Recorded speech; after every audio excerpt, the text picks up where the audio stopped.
झाली रे एकदाची शाळेला सुट्टी लागली. हो ना, आता आपण धमाल करायची.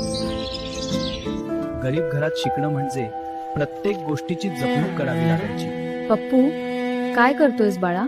काही नाही आई, शाळेला सुट्टी लागली. वह्यामधली कोरी पाने फाडून ठेवतोय, म्हणजे पुढच्या वर्षी कामाला येतील. आणि आई, रम्या दादा पुढच्या वर्षीची जुनी पुस्तकं मला देतो असं म्हणाला. पप्पू, ही घे पुस्तकं. पैसे किती झाले रे दादा? या सगळ्या पुस्तकांच्या निम्म्या किमतीनं 50 रुपये होतील बघ. बरं, मी आप्पांचा पगार झाला की तुला आणून देतो पैसे.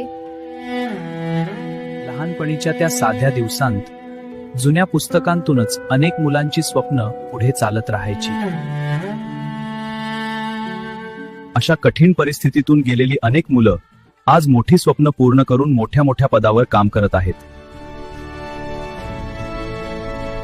असे दिवस, अशी परिस्थिती आणि अशीच लहानपणीची स्वप्न, तुमच्यापैकी कुणी कुणी असा अनुभव घेतला आहे का? असल्यास कमेंट करून नक्की सांगा. Download ShareChat.